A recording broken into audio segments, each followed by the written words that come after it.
Dakota land where the skies are wide and the freedom stands. With a Bible in my hand and a prayer in my heart, living this life where the wild plays its part. Dust on my boots and my hat pulled low, got my trusty rifle and I'm ready to go. Hunting the game as the sun hits the sky in the heart of the 701. I feel so alive. Guns and the 701, that's how we roll. Faith in the good Lord, that's how we hold the line of the legacy that runs through our veins. In this wild, wild land where the spirit remains, we're living free, living bold side by side, with God on our plate and our hearts open wide.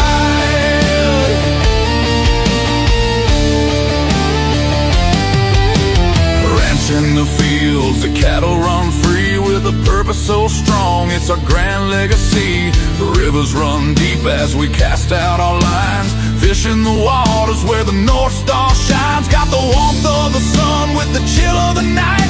With every shot fired, we're ready to fight for the freedom we cherish. The second is true. With family beside us, we stand through and through. Guns in the 701, that's how we roll. Faith in the good Lord, that's how we hold the line of the legacy that runs through our veins. In this wild, wild land where the spirit remains, we're living free, living bold side by side,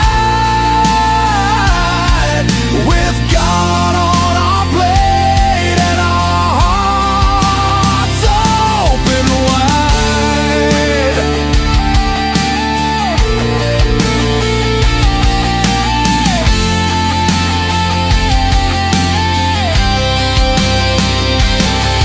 In a world that's spinning with sins that they wield, we stick to our values, our fate is revealed. With the word as our guide, we tread on the earth, a community built from the love, not the curse. Raising our voices, singing loud through the night, for God and our freedom, we'll continue the fight. Let the rifles ring out, let the spirits align. In North Dakota's embrace, our souls intertwine. So when you hear the gunshots and feel that proud sound, know it's faith and freedom that echoes around. From the fields of the ranch to the depths of the lake, with God on our side, there's nothing at stake. Guns and the 71, forever we'll stand in the heart of our faith in this great free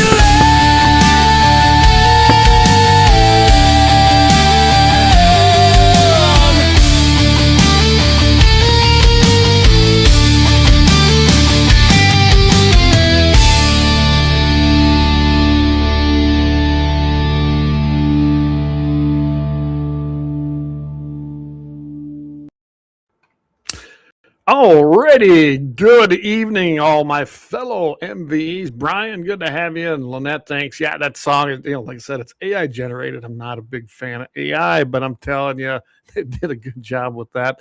David said he's over there on the gun bench putting a rifle together for the next state champion runner-up. Nice for Paul Metz, I think. Hey, Paul, good to have you on tonight. Got to get in touch with you, too, by the way. I got something cooking, but I got to get through calving season now, it looks like. Lynette, thanks again. Yeah, we love that song. Hey, Brian, good to have you with us tonight. And Krampus, Mr. Plum Creek Rancher, good to have everybody in. And everybody else that's listening, I see there's some over on Rumble. Twitter doesn't show up in my feed up here, but I see there's people over there, too.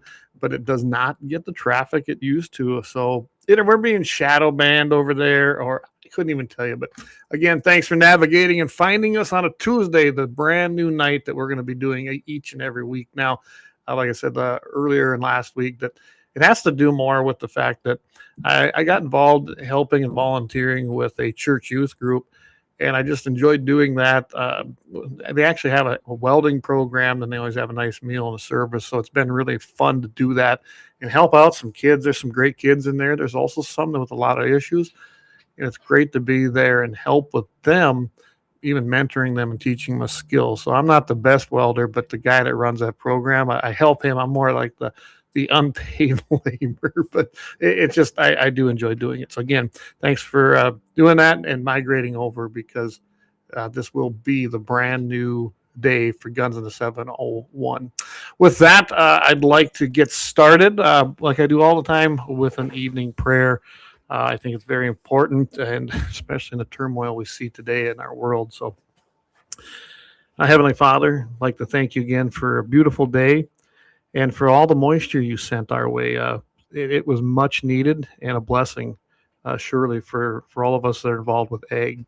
Thanks again, too, for a great calving. That was an interesting and long one, but thanks for pulling us through 2 days of a very intense calving around here and giving us a break today. We also want to ask that you watch over the men and women. So many of them have been put in harm's way, probably in the last 5 years especially, and we want to thank them for signing that check payable with their life. And when you think about that, they do it unequivocally, and they go because they believe so much in the founding of this country, which was God given to us.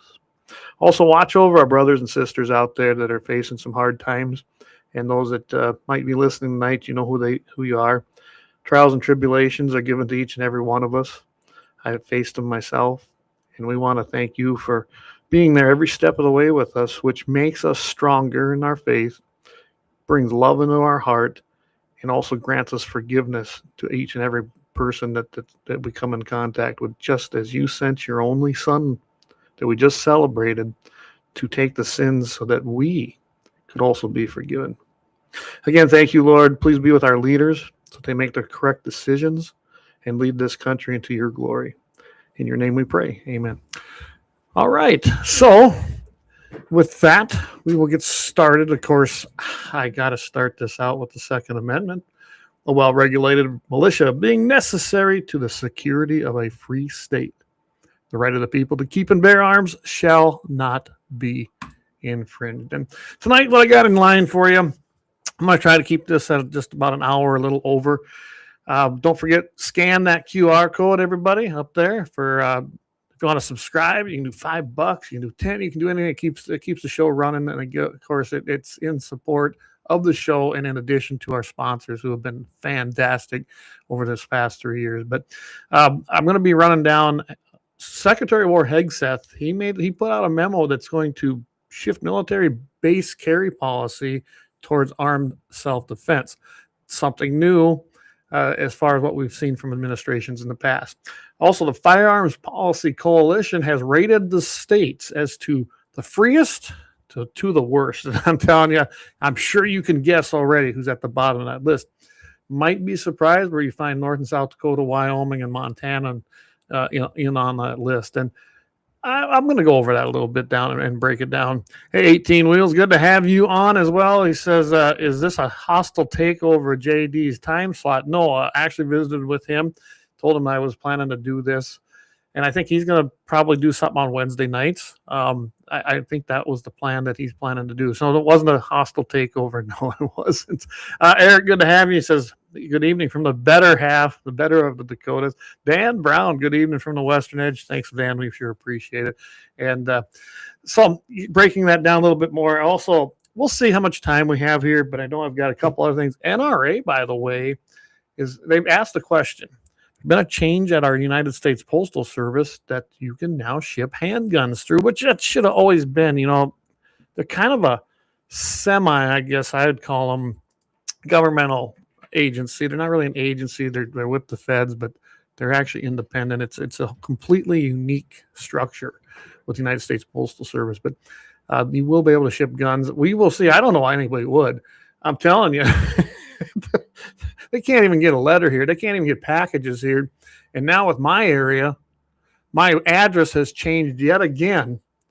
This is going to be like the third time in what, a year and a half, which makes zero sense. First, they give us towns that don't exist, like Cedar River Township, not a real town. Then they can't decide whether they're North or South Dakota, even though we physically live in North Dakota. And then you got the zip code, the same zip code that it's been since it was assigned to Morristown, I suppose. That didn't change, which causes all kinds of havoc when you go to order online or even purchasing firearms, although we've worked through that for the most part. So it's just insane. So anyway, post office is going to start allowing the shipment of firearms, handguns in particular, but we'll go over that a little bit. And then I have a happy ending that I kind of like, but we'll see where this evening takes us. So I'm going to start off with Hegseth's memo. I'm going to get to a few of these comments first. Paul Metz says, hi. Hey, Dan.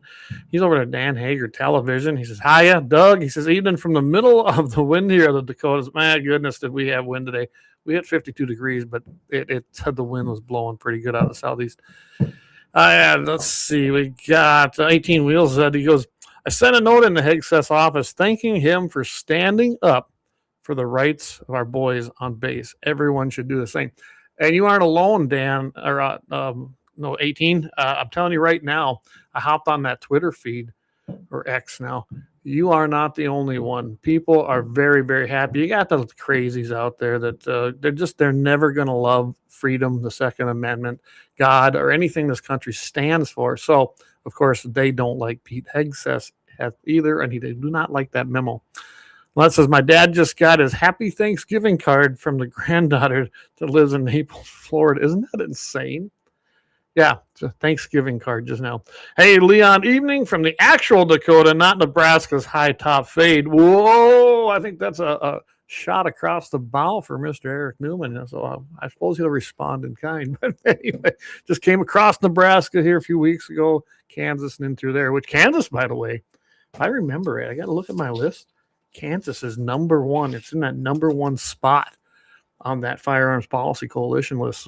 Kind of interesting as well. But anyway, so I'm going to start off. I'm going to play you guys a video that basically Hegseth put out, and then we'll kind of talk about it. So we will start off with that. Go ahead and take a listen.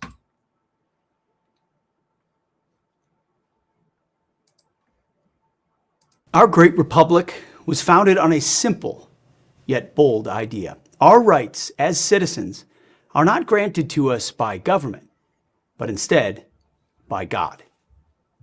250 years ago, the Revolutionary War was fought to secure our God-given rights. The Second Amendment to our Constitution enshrines the right of all citizens to carry weapons to protect themselves, their families, and their fellow countrymen. The War Department's uniformed service members are trained at the highest and unwavering standards. These warfighters, entrusted with the safety of our nation, are no less entitled to exercise their God-given right to keep and bear arms than any other American. Our warfighters defend the right of others to carry. They should be able to carry themselves. Recent events like what happened at Fort Stewart, Holloman Air Force Base, or Pensacola Naval Air Station have made clear that some threats are closer to home than we would like. In these instances, minutes are a lifetime, and our service members have the courage and training to make those precious short minutes count. Before today, it was virtually impossible. Most people probably don't know this. It was virtually impossible for War Department personnel to get permission to carry and store their own personal weapons aligned with the state laws where we operate our installations. I mean, effectively, our bases across the country were gun-free zones. Unless you're training or unless you are a military policeman, you couldn't carry, you couldn't bring your own firearm for your own personal protection onto post. Well, that's no longer. The memo I'm signing today directs installation commanders to allow requests for personal protection to carry a privately owned firearm, with the presumption that it is necessary for personal protection. If a request is for some reason denied, the reason for that denial will be in writing and will explain in detail the basis for that direction. Again, the presumption is service members will be able to have their Second Amendment right on post. Not all enemies are foreign, nor are they all outside our borders. Some are domestic. Confirming your God-given right to self-protection is what I'm signing into action today, and I'm proud to do so.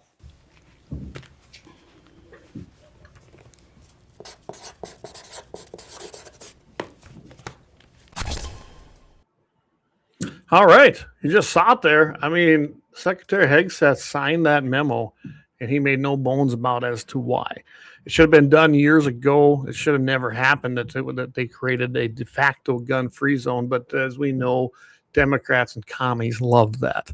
So, and if you saw who was running under the Biden years, and even in Obama, the Department of War, oh my goodness, those people had no business being near any kind of command whatsoever. So Leon says that is awesome.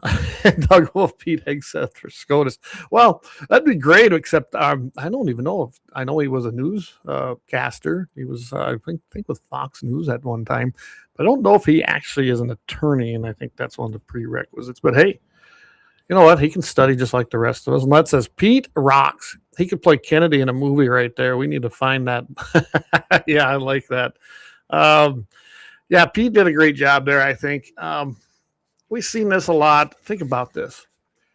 As I said in my prayer, that you signed a blank check to the United States government and to all the people and the citizens of the country when you decided to enter up and be part of our volunteer armed forces, our military, to protect this country, protect its God-given rights and basis, the Constitution of the United States, in each and every one of us from all threats here and across in foreign lands.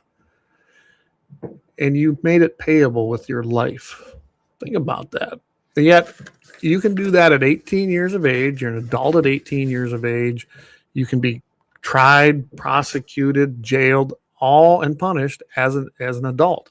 But yet an 18-year-old on a base, or anybody for that matter, nope, cannot exercise your fundamental right that you yourself are protecting on a military base. Yeah, I did not like it. I never have liked it. And I'm glad to see him do this. He did it April 2nd, 2026. And he completely directs them. He says the memo, which we heard him say, I'm signing today, directs installation commanders to allow a request for personal protection to carry a privately owned firearm with the presumption that it is necessary for personal protection. If a request is for some reason denied, the reason for the denial will be in writing and will explain in detail the basis for that direction. That's an important part of this.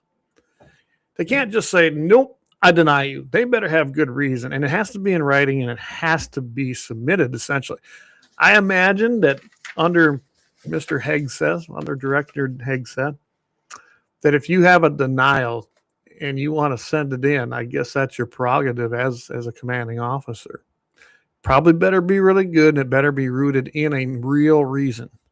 Otherwise, I imagine you might not be the commanding officer any longer at that establishment. That's my take on that. Some guys are chiming in. He goes, Dan says, well, Hegseth's order, can't even talk tonight. Hegseth's order is long overdue. Military personnel, like any law-abiding citizen, should not have to ask for permission to possess arms. Amen, Dan. Absolutely. That is a right given to us. It is not a right granted by government. We were born with it. The Constitution's very clear. Those rights were granted to us by our God-given existence. We already possess them. They are natural rights. You can't get them or have them granted by the government. Anything government gives you can be taken away and is a privilege at that point. That's why I've never been a fan of concealed carry permits. Granted, I had one for years because that was what we had to have. That was the baby steps. Wheels of bureaucracy move very, very, very slow. That was the baby step that led now to, I believe it's 29 states with constitutional carry. And every state has some form of a concealed carry permit. Yes, even New York and California, although I think New York's probably the worst for getting one. I think that's probably the toughest one. But constitutional carry now in 29 states. But that was all because of the work, myself included, when we worked on that. Getting constitutional carry was the end goal, and a stepping stone was concealed carry permits. But yeah, Absolutely, Dan. I agree. You shouldn't have to ask permission. Leon says a thing that should have never been a thing. There you go.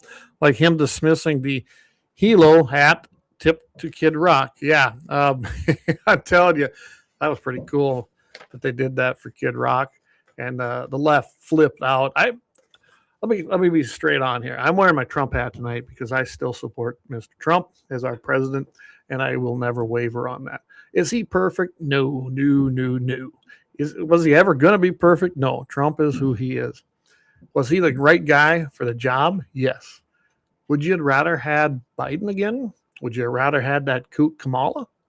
I mean, this country, we'd be in trouble. Big trouble. So is Trump perfect? No. But I still support the man, and I think he's done an amazing job in this first year. Has he gotten everything right? No. Who has? If you guys can name me someone who's gotten it right 100% of the time, I'm gonna probably call you a liar because nobody does that. We are all imperfect. But with that being said, I think Trump's doing a great job, and those people that are jumping ship at the little bittiest quirk that they don't like personally, and they think that they should be doing it, well, give it a whirl. Put your name on the ballot and run. It's that simple. But I do love the fact that Hegseth is doing these things. Some of the online commentary on there, like I said, I went to the X deal. They had, somebody said, best Secretary of War ever. Another one said, this should have been done long ago, just as Dan commented. Detractors were the same old people. They're spouting off, you're going to have accidental shootings, murders are going to increase. Oh, you should have seen the one comment, and I heard this, that from Brady Policy, I can't remember, but basically put out a statement that said suicides now are going to go up, and we already have a problem with suicide rates in the military. Well, I think that's mostly with the people returning home after their discharge, honorable discharge. We do. The Project 22 is a good example, trying to help them people. And I understand it. They're suffering because they come and they've seen probably some atrocious things. Different situation, and having your own personal firearms in the situation they're talking about, one does not tie to the other one. It's just the same old junk, plain and simple. Leon, he says, a lot of liberal cities and liberal venues love pushing unconstitutional anti-gun restrictions. Very true. But here's the truth. All you really need is the Second Amendment and a good IWB or CCW combo, and you can carry pretty much anywhere you want. Ask me how I know. I might know a little something about that too, Leon. He goes without saying. That says 100% I believe in Trump. Leon says, yeah, screw those jerks. Hey, Jamie, 701 Nation over there. Good evening, fellow MVs. Ultra Mega. And Lynette says, I pray people step up for the midterms. Yes, I do too. I really do. I can tell you right now, it's going to be, I'm not going to say we're going to pull this off with flying colors. We've got a lot of states that haven't fixed anything yet in the voting rolls. So my advice to everybody in the midterms, get your mail-in ballots as much as I cannot stand them. Get your friends to get them, get their friends to get them, get your family member, get everybody their mail-in ballot. Across this nation, play their game. They created it, let's play it. One thing that's going to help, though, think about how many deportations we've had in the United States under this administration. I tip my hat to Trump for getting it done. That's going to make a huge difference now in the United States voting. It just is. I mean, you had almost like a suction, just sucked right out of the nation. And that's a good thing that we got rid of a bunch of these people, even though think about all the people on the Democrat Party. Let's just call them out. That's who they are. They're Democrat communists. They wanted to keep illegal aliens in this country. They were fighting for them, not the citizens of this country. And that ties right in with the Second Amendment. Democrats are on the wrong side all the time. They want to take your rights away. They wanted to take the rights away of our serving men and women on our military bases, even though they give them a gun and say, go fight for your rights, but we don't trust you enough to do it right here. That's insane. It's just nuts as far as I'm concerned. I got to point out too that within this executive order, when I was reading it, you do have to follow the state laws when you're off the base. On base, which is The memo applies to service members in their non-official duty capacity on Department of War property, meaning on base, within the United States. The question, though, of Second Amendment rights for 18, 19, 20-year-olds is still being argued in courts. We're seeing that. I think Kentucky passed a law now. I don't know if Wyoming got theirs passed. I haven't been keeping up on it. I've been just kind of busy. I put this challenge out to North Dakota. 2027, pass a piece of legislation through the House, through the Senate, that restores the rights, not just of our servicemen and women, the Second Amendment rights of every 18 to 21-year-old in our state. I'm pretty sure Kelly Armstrong would sign that. I have no doubt he would. That's just a fundamental right. You're either 18 and an adult or you're not. And I'm telling you right now, I know 40-year-olds that probably shouldn't own firearms, but they can. It's an arbitrary number, just like speed limits. And we ain't going to go down that one tonight. Oh, did I get zapped on YouTube? I don't know, guys. I don't know. Uh-oh, my volume's not on? It should be. Hey, can everybody hear me? If you can't, I don't know what to tell you. I'm reading through the comments here. Leon, he says, yeah, they drug their collective fleet on this for a reason. The deportee numbers are pretty big. Paul says he can't hear me. CommonTube just got shut down. Wow. Turn your volume on, Paul says. I don't know. Leon says, lost you on YouTube. Go figure. No sound on. Gone. Yeah, YouTube dropped for violating guidelines. Can't say suicide. Yes, I spelled that wrong on purpose. Well, head over to X.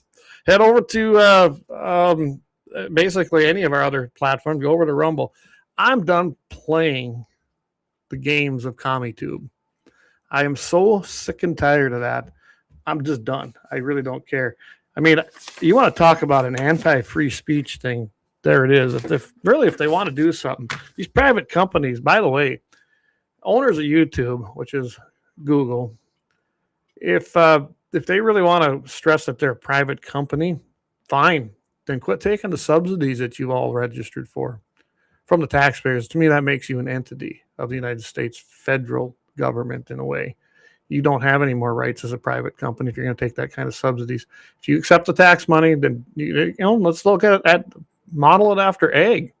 Those guys that take federal money when they're farming and ranching, they have to adhere. They give up rights to do that.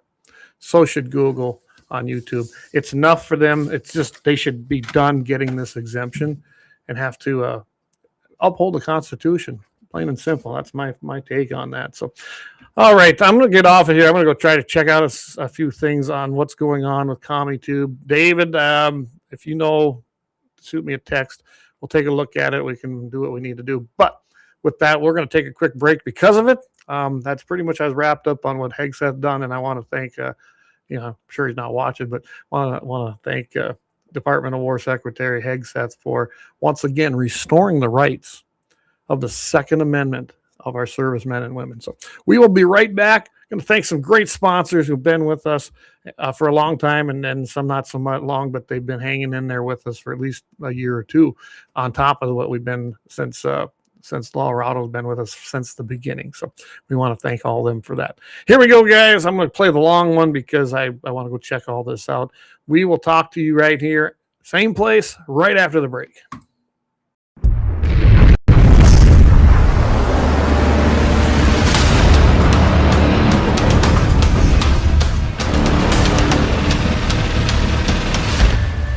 LAUER Auto Repair, located at 309 South Washington Street in Bismarck, North Dakota. Give them a call at 701-258-6308. The team of mechanics at LAUER Auto can take care of any problem your vehicle is having. And when you do business with LAUER, you can be assured you're doing business with a pro Second Amendment America First repair shop. There are plenty of other auto repair shops in the Bismarck-Mandan area. But why take a chance at patronizing a shop that might not have your beliefs at heart? Make no mistake.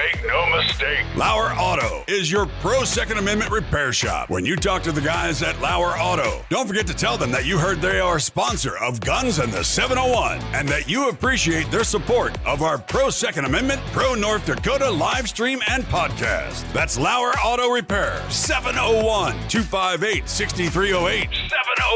701-258-6308. Located 309 South Washington Street in Bismarck, North Dakota. When you want it done right, Go where lemons go. Kalon's Auto Service, owned and operated by Kalon and Misty Foss, lifelong locals with over 25 years experience. From modern rides to classic restorations, they can handle it all. Top quality work, fair price, and honest hometown values. Located just one block south of Highway 12 on 6th Avenue West in Lemmon. Kalon's Auto Service, serving you with all your auto repair needs. For the best gun gear for every and any situation, Little Angry Man Arms LLC has you covered. Top-notch guns from top-name brands like Winchester, Glock, Sig Sauer, and Ruger to essential extras from Magpul's, Streamlight, Hollow, Sun Optics, and more. Little Angry Man Arms LLC have everything to make your shooting adventures a success. Visit littleangrymanarms.com today and gear up for your next big hunt, competition, or home defense. Don't miss out on our exclusive deals. Little Angry Man Arms LLC, based in Trail City, South Dakota, your ultimate hunting partner. At Horton LaserCraft, we believe in the power of personalization. Whether it's a cherished memory, a special occasion, or a unique gift, our custom laser engraving brings your vision to life. Our expert craftsmen and state-of-the-art technology ensure every piece is a work of art. From personalized decor to one-of-a-kind keepsakes, Horton LaserCraft makes every moment unforgettable. Horton LaserCraft is owned and operated by a local veteran and his wife located near Thunderhawk, South Dakota. They provide custom laser products at a reasonable price, and their turnaround time is fast and efficient. Custom board cutting, glassware, decanter sets, mugs, assorted stainless steel jewelry, assorted tags, decor, custom acrylic nightlights, and much, much more. Call them up at 605-545-7535. Horton LaserCraft, where memories are engraved.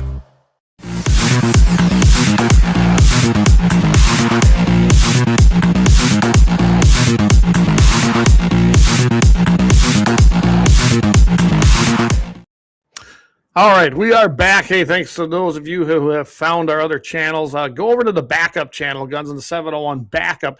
And what it is it's actually used to be my personal one. There's the link there, right here, if you want to try and do it that way. Otherwise, just all you have to do is as I have in the comments up here, just search The Shootist 93, The Shootist 93, just like the old John Wayne movie. Search that out. You're going to see my ugly mug on there, and it is our backup channel. Go ahead and log in there, and the heck with these guys. I'm so sick and tired of these, of CommieTube, and have been for a long time. So just go to X. I mean, just pretty easy to find us there.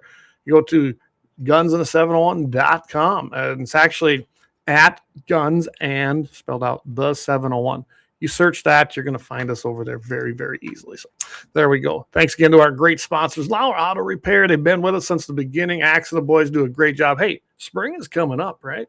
Might as well go in there and get a great tune-up, have a good once-over done, see what you need there. You can locate them at 309 South Washington Street, Bismarck, North Dakota. If you remember where the old, well, I'll tell you what, if you know where Runnings is in Bismarck, just head north right there on South Washington Street.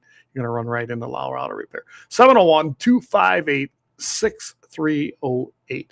Again, 701-258-6308. So go check them out, guys. All right. Firearms Policy Coalition. Now, they're good. They're good. Don't get me wrong. They really, truly are. JD, Brandon Herrera and Grand Thumb said this week that YouTube was, blanking with them as well. Yeah, they've been hitting everybody again. They're running these AI algorithms. I appealed it. I went and looked at what they said. It said because we were handling firearms. I've had this up here for almost 2.5 years, ever since it was shortly after we started the show, Jamie, if I remember right, when we did this. And we're good. We weren't handling it, but AI flags it. plain and simple, because AI is junk. That's why I cannot stand AI now. That's the world we live in. And they just don't care. They do not care what they're doing. And I wish everybody would leave YouTube, honestly. That's why we're still there, because nobody will leave. Go over to Rumble. Rumble's up and running. Boom, I'm looking at it right now, monitoring. It's fine.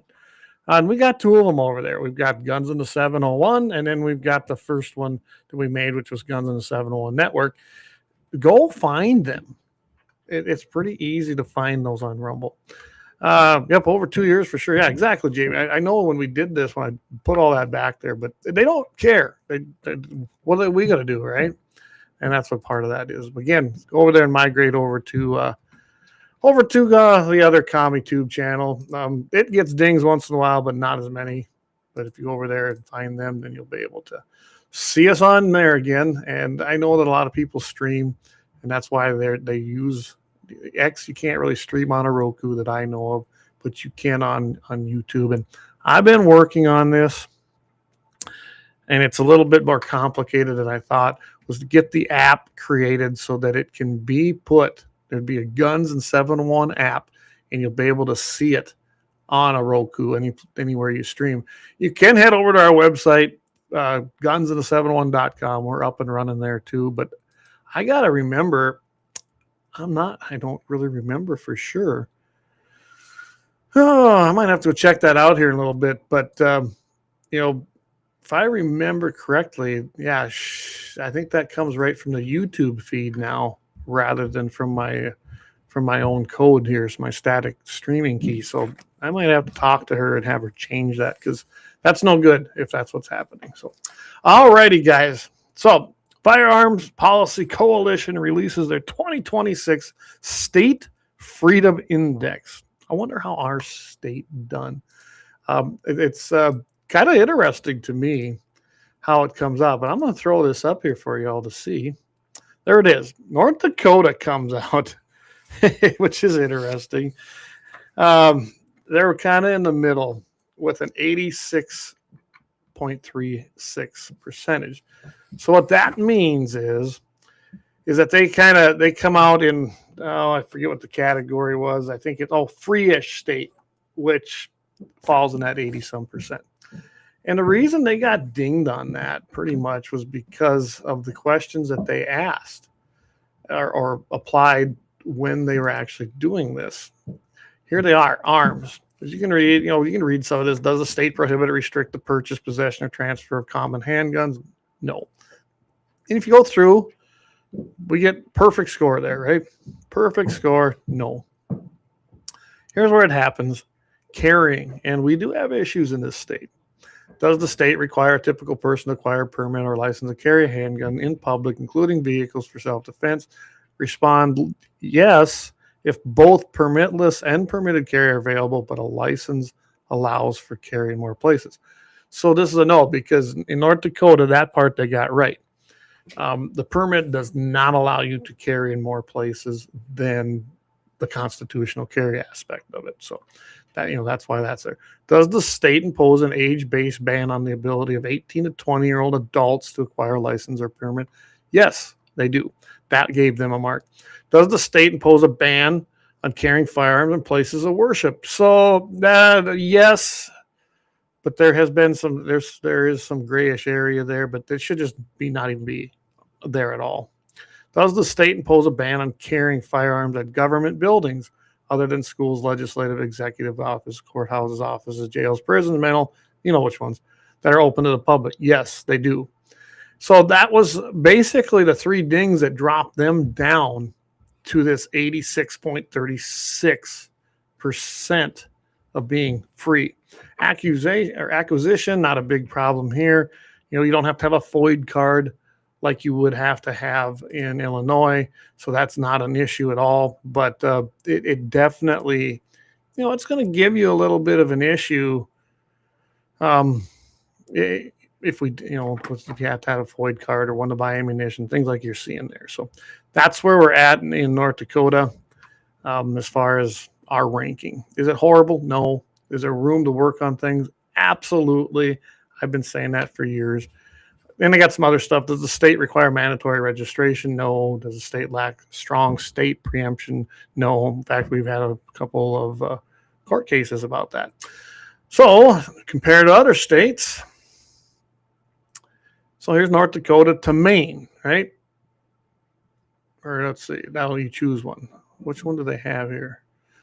Oh, you just put one in here. So let's go here. North Dakota to South Dakota. Look at there. 90%. And North Dakota's not ranking real good with South Dakota when you look at it that way. South Dakota had 2 dings. 2 of them were the same as North Dakota. Here's the Minnesota. Well, that's pretty state of confusion. I like how they put that up there. State of confusion. If we go over to Montana, and I'm doing the ones that kind of we are neighbor, they're at 95%. Yeah, Montana's got pretty good laws. Wyoming. This one surprised me in Wyoming. It truly did. I really did not see that coming. So here's how it breaks down. Kansas is at 100%, and we'll grab their state too. New Hampshire's at 100%. You can just kind of go down and look at these as I scroll through them. Montana's there at 95, Texas 95, Georgia. I mean, there's a ton of them, 90 plus. And then it starts changing. Florida was a disappointment. If you look at North Dakota up there, South Dakota, Wyoming, Montana, like I said, most of the states that we border, they all do real well. Florida actually has some crazy laws. They're good, but they're better than New York, but that ain't saying much, right? So Florida, New Mexico, Ohio, Oregon, Vermont, Wisconsin, Michigan, and Minnesota, Nebraska, Virginia are all kind of lumped in. So you know what, Floridians? Take a look at that. You're lumped in the same category, Minnesota and Michigan. Yeah, you guys got to pump them numbers up. Of course, you start at Colorado and just go down to California. You know, it's the who's who there. Colorado, Delaware, and we've seen some crazy stuff coming out of these states. Connecticut, Rhode Island, Washington, Massachusetts, Illinois, Maryland, Hawaii, New Jersey, D.C., New York. But check it out. California's at the bottom of the list, 4.55%. Think about that. 4.55%. Now, the 2 perfect scores, this one, that does actually kind of surprise me. And it's Kansas and New Hampshire. That one, I really kind of was shocked to see that. I really was. I did not expect that to come out of there. I really didn't. But you know what? I guess my hat's off to both them states. Let's go up here and find Kansas. Right here. So if you look at this, they got a perfect score. They don't have any of these crazy things. You can pretty much do whatever you want there. And I kind of knew that from when I just took my trip through Nebraska and Kansas that it wasn't too bad there. New Hampshire is what actually I was surprised how good they actually were. Again, they don't have any of these restrictions either. They don't have state prohibition or restriction to purchase, possess, or transfer short-barreled rifle or a short-barreled rifle. I'm looking through. I thought New Hampshire. Wow, I was kind of shocked. Their carry laws are real good when I looked them up, and I'm just kind of going off their list here too. They don't impose extra requirements for licensing. So yeah, I was impressed to see that. If you look at here, Wyoming, we'll bring them up. Here's where they get their ding. Does the state require a typical person to acquire a permit or license to carry a handgun in public, including vehicles for self-defense? Yes, if both permitless and permitted carry are available, but a license allows them to carry more places. That's the catch right there. Allows you to carry in a few other places in the state. And South Dakota's got the same thing. Now, to me, is that a reason? I don't know. To give that ding? Because if you look at a state like, let's say North Dakota would happen to allow you to use your permit to carry at the Capitol. That would be a place where if you got the permit, then you could carry. Or in North Dakota, a good example is if you have your permit, it serves as the NICS, and you don't have to do the 4473. Maybe that's one of the reasons too. They're kind of broad on if that permit allows you basically extra privilege is, I guess, a good way to put it. But I can't really tell you exactly how they rated all that. So, okay, he goes, yeah. Doug says, how did we get the same score as Minnesota? Well, Minnesota, let me go back here. I think they're just in the same. So North Dakota's at 86.36. Minnesota's at 77.27. So they didn't get the same one. But check it out. Yeah, does the state prohibit or restrict the purchase, possession, or transfer of short-barreled shotguns otherwise compliant with federal law? Yeah, they do. Does the state prohibit or restrict possession or transfer of machine gun, automatic firearm that is otherwise compliant with federal law, like the NFA? Yes. This is where you get in trouble with Minnesota. State require typical person to acquire a permit or license to carry a handgun in public. Yes. Acquisition. Does the state impose a requirement for a license or permit to purchase or possess a firearm? That'd be like an Illinois FOID card. I don't know what Minnesota's is called. Does the state impose a waiting period? Yes, I knew they got one. I don't remember what theirs is. Prevents people from taking possession of a firearm for a specific period of time. Yes. So they got dinged quite a bit compared to North Dakota. They come in at 77.27, but they're all kind of lumped though in the same list. When you look at that list that they've got out there, that's how that happened. As far as, I'm just going to kind of review it here. I have it printed out as well. Yeah, you got North Dakota. Yeah, actually Minnesota's down one notch. So they kind of right up there with Florida. And Florida, did they earn it? Yeah, I mean, they have restrictions. Does the state impose an age-based ban on the ability of 18 to 20-year-old adults? Now, North Dakota's got the same thing, which is why they got a ding. Yes, so they got a ding. Does the state of Florida impose a ban on carrying firearms at governmental buildings other than schools? Yes, they do. Acquisition. Here's what shocked me. Does the state impose an age-based ban on the purchase of rifles, shotguns, and handguns or their ammunition? Yes, Florida does. Does the state impose a waiting period? Yes, they have one. I didn't realize that Florida actually had that. So that was good information to know, I guess, that there is issues that way. But I just thought I'd point this out to you guys because, man, I mean, I was shocked that New Hampshire and Kansas were number one with 100%. They don't have any of these restrictions that even us who are free states, we have issues to work on, don't we? I do suspect in 2027, being most states that have at least the people's ideas in store have been passing things. I think Kentucky passed one. There's been, I didn't go look it up. I can easily do that, but I didn't go do it. And they're planning to, I bet you they're planning to introduce legislation for 18 to 21-year-olds to be able to purchase and acquire and carry, just as if anybody over the age of 21 could do. And that'd be a good thing. Here's Dan's got it right here. So class 1 and class 2 are treated the same in North Dakota. No difference in where, when, and how you can carry with your license. There we go. 18 to 20-year-olds can't get the class 2. There we go. That's, and like I said, I would like to see those rights restored for 18 and 20-year-olds. Leon says, of course we did, Doug. Did we beat South Dakota? No, South Dakota beat you guys as far as that went. South Dakota at 90.91, North Dakota 86. Not by much. South Dakota on the arms, they got perfect. Carry, does the state require now? This is what dinged South Dakota's because they do have now. Oh, I can't remember what they're called. Maybe Dan, it isn't class 1 or 2, but they've got different levels of carry permits as well. And that was the only 2 dings South Dakota had. So that's why they beat out North Dakota just a little bit more. But if you want to check them out, I mean, it's pretty easy to go to the firearms. I think it's called FPCFreedomIndex.org. And that will give you everything you need from the Firearms Policy Coalition. So, all right. I just wanted to cover that a little bit because I think it was important to go over that as far as where we're at. As we all know, North Dakota's got a Republican majority. In fact, a super majority, I guess you could call it. Doesn't mean it's a super majority of conservatives. I learned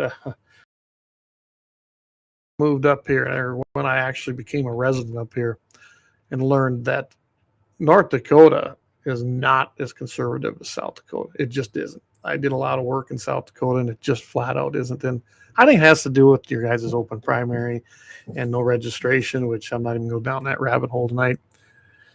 People can cross over.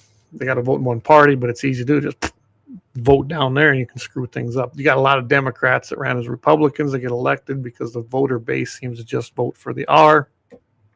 And it's not necessarily Republican conservatives who follow the platform, which you saw play out during the state convention, which 700 plus some people. I think we had 1,200 at the height when I was pretty involved, but that 700 plus is a pretty good number.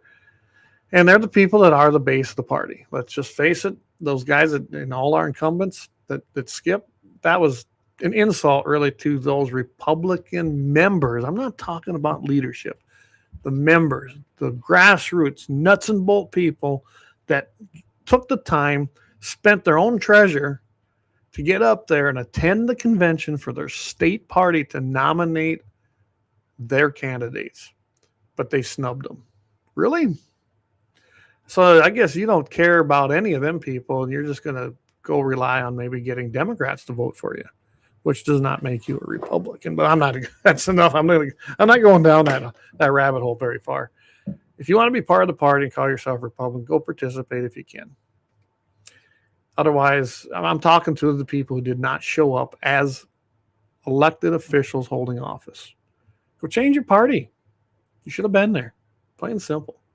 I tip my hat to those that did show up and did participate because they're the ones that actually talk to the grassroots people of the party and the membership base that showed up. It's that simple. And Matt, I think, is doing a great job. Tip my hat to Mr. Simon Matthew, good friend of mine, and I think he's doing a fantastic job. Headley on fake news, yeah. He says, okay, Dan just said 18 to 20-year-olds can get the Class 2. Okay, so I don't know. I'm not that involved with North Dakota's. I should probably get one, but since we pushed through concealed carry constitutionally, I just don't care anymore. Eric says, yep, South Dakota beat North Dakota. Better of the Dakotas here.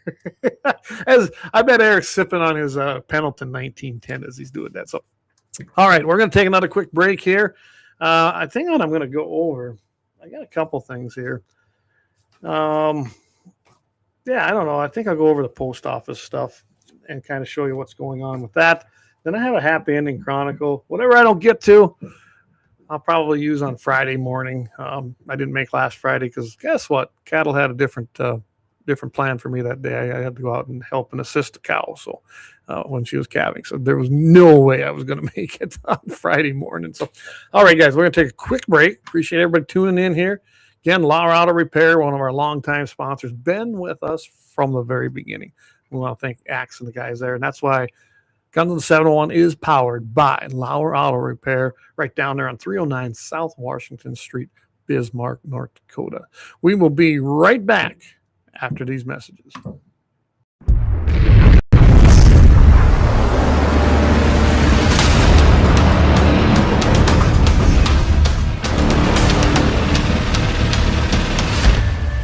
LAUER Auto Repair, located at 309 South Washington Street in Bismarck, North Dakota. Give them a call at 701-258-6308. The team of mechanics at LAUER Auto can take care of any problem your vehicle is having. And when you do business with LAUER, you can be assured you're doing business with a pro Second Amendment America First repair shop. There are plenty of other auto repair shops in the Bismarck-Mandan area. But why take a chance at patronizing a shop that might not have your beliefs at heart? Make no mistake.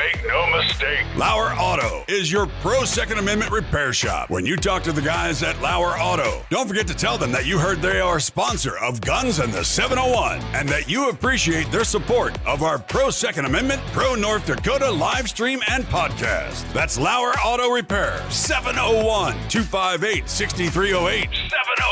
701-258-6308. Located 309 South Washington Street in Bismarck, North Dakota.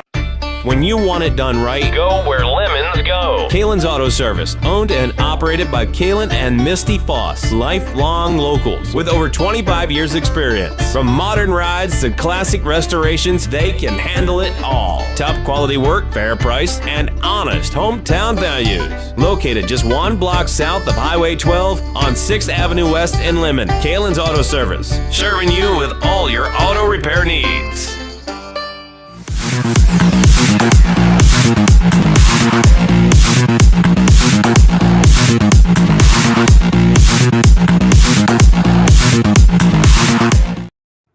All right, we are back, everybody. I just kind of was looking at the commie tube stuff. They have decided they're not going to reverse it the way it looks. So I guess, very much I can do about that. They rejected the appeal, and they said, again, because of handling of firearms, which is not true.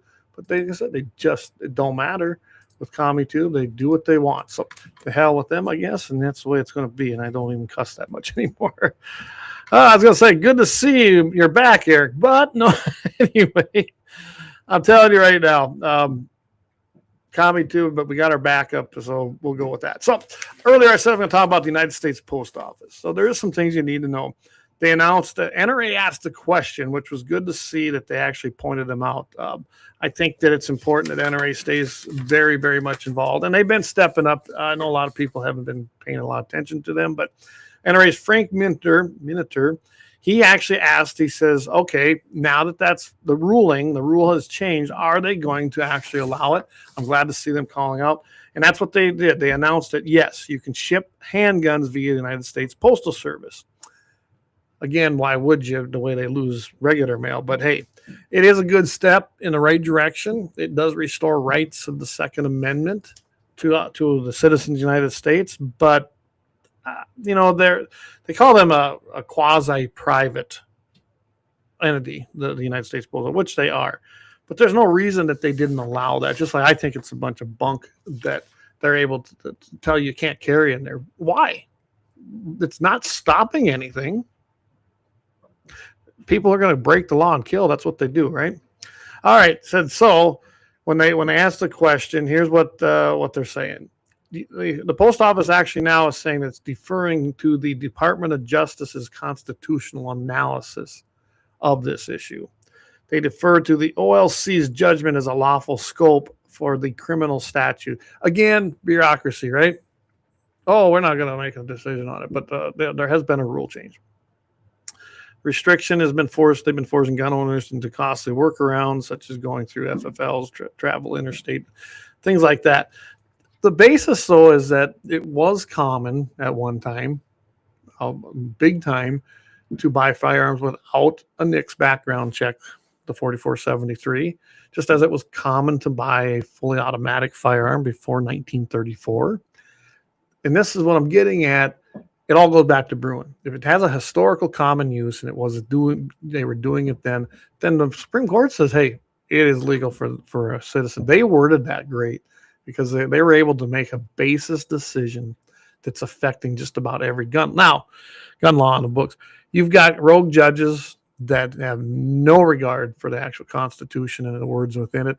We just saw that play out with that Jackson. She's an idiot here lately in the questioning, especially over birthright citizenship. It's utterly insane, some of the ideas that the liberal justices have on there. And, of course, I'm no fan of Roberts. I think he's a commie in a lot of aspects. We got two very good conservatives, and that's it. Like, Clarence Thomas is just a constitutional, his mastermind of the Constitution. So I love his constitutional analogies and judgments. But as you can imagine, gun control groups, they think this is going to encourage gun trafficking. They base this on a 1927 statute. And then it goes into the legal challenge of Shrevey versus the U.S. Postal Service to allow them to defend the statute. So they're trying to get the attorney generals by default and states to do this now. The 1927 law, it was supposed to, I guess, protect against trafficking. You think you're stopping that? They don't do it in legal manner anyway. It's stupid. If you can't have a gun or possess a gun, by stopping it going through the mail does not stop them from getting it. That it's just that simple, and that's not what they're going to use anyway. So that's some of the obstacles they're going to have with this. You still got to follow the rules. I mean, you still got to have a federal law that doesn't allow you to purchase handguns, at least from that standpoint, without going through an FFL if you're out of state. The nice thing about it is, I guess if you want to save a little money, it probably might be cheaper to ship your handgun to a competition, possibly, across state lines rather than trying to use UPS or I don't think FedEx does it. And the UPS is a private organization, a private business. They got actually stricter rules on shipping firearms than probably anybody. So, I mean, it's going to be a good thing. Will it work? I don't know. We'll see how many people use it. My suggestion, if you're going to use the post office, get tracking, get insurance, make sure you know where that thing goes. I had a letter that actually floated away. It went all the way down to Texas. Then it went into Denver and sat in a bin as unclaimed, and then got shipped up to Minnesota and to Minneapolis from Denver. Finally, after 3 months, it finally made it here. Really? That's your United States Postal Service for you. Never did get to Bismarck, except when it left Morristown, it got there and it shipped off and it ended up in Texas. How in the heck did it end up in Texas? Don't know. Very good question, really. All right. Another one I'm going to quit going. It's going to top the hour here. Like I said, I'm going to try to keep this an hour a little over. Florida passed a campus carry measure recently. It allowed college and university professors now and staff who volunteer to carry concealed sidearms on campus. Here's what's cool about it. Passed by 88 to 20. That's pretty resounding, isn't it? 88 to 20. I don't know if we could ever get a resounding result like that in our North Dakota legislature. And Doug says, meanwhile, Democrats in the House are trying to pass a bill that would ban buying ammo online. I know that it's completely retarded, isn't it, guys? I look at what the Democrats do each and every day. All they do is work to take our rights away or infringe on our rights, restrict us, tax us, regulate us, whatever they can do to make life harder for us. That's exactly what they do. The Florida laws stipulate that sheriffs have to assist school districts and boards and charter schools, governing boards, and now they have this is what changed it. The stipulation will include post-secondary instruction. They have to do it. They have to assist post-secondary educational institutions as described, and it's 1000.043 is the actual law on that. A guardian program under the measure, and they have to do it. Alan Gottlieb, he says, hey, he goes, this passage is legislation, is a much needed step toward improving campus security. Expands the state's guardian program to colleges and universities. He kind of goes on and says, we've also tried so-called gun-free zone campuses, and how's that been working, right? He says it's a failure. Last year's shooting spree at the Florida State University clearly demonstrated this. It's time to think out of the restrictive box and try a different approach, which is to allow volunteers to train and fight back. Okay. So everybody goes, oh, why don't they just pass and say you can carry there or you can use your permit and carry there? I get that. Again, as we did with concealed carry to work our way to constitutional carry, that took what, decade and a half, 20 years in some places. That's how you do this. Let's get this. Let's get it on there so that the colleges and universities have to allow the program to and be known about it. The sheriffs have to help these institutions that want. Show that it works, then you can take that next step. You know, we're just taking the playbook from the other side. They take little baby steps until they get what they want. Well, we do the same thing.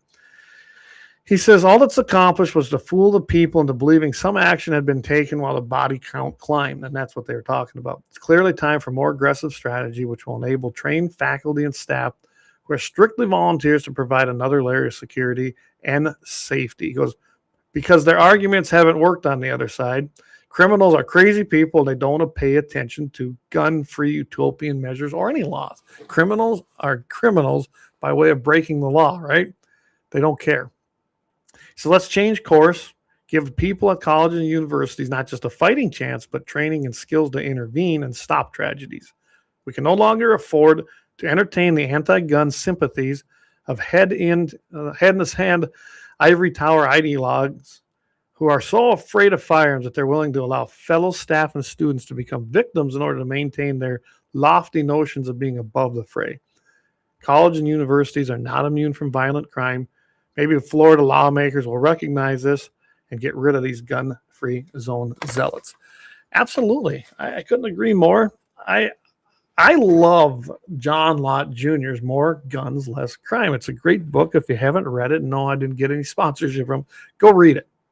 He lays this out. He wrote that thing 15 plus years ago, not more. And I'm telling you right now, everything in there is still relevant. Everything in there is spot on. The numbers have changed because he took that data from the time of writing and printing.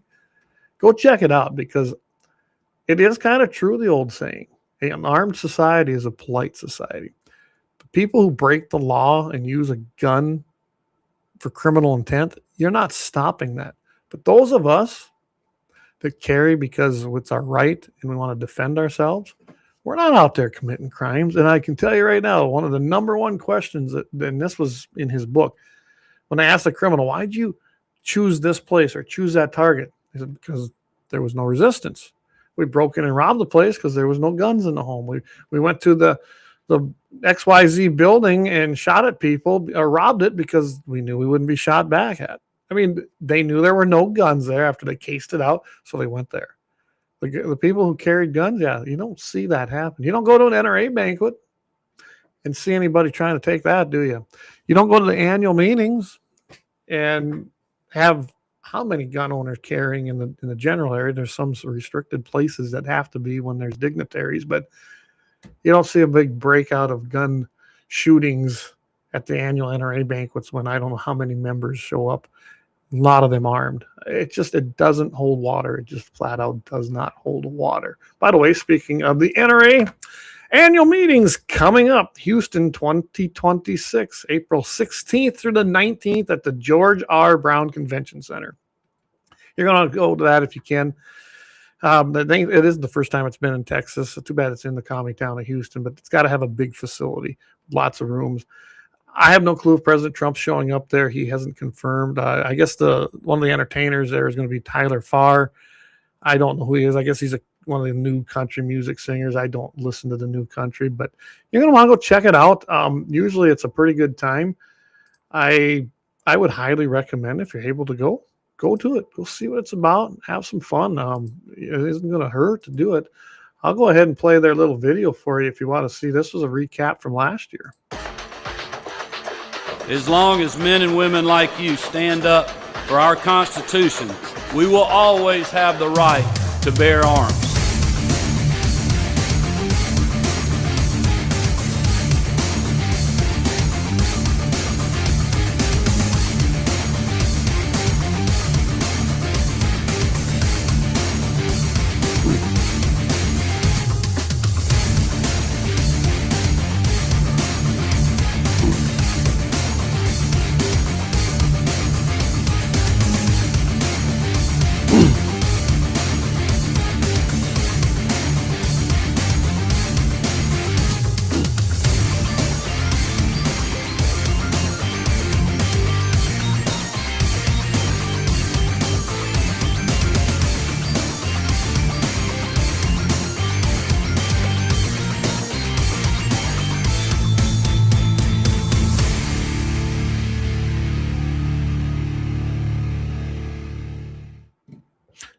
All right, everybody. That was a recap from the 2025 annual convention. Go check it out. If you're not an NRA member, you can become one pretty easily.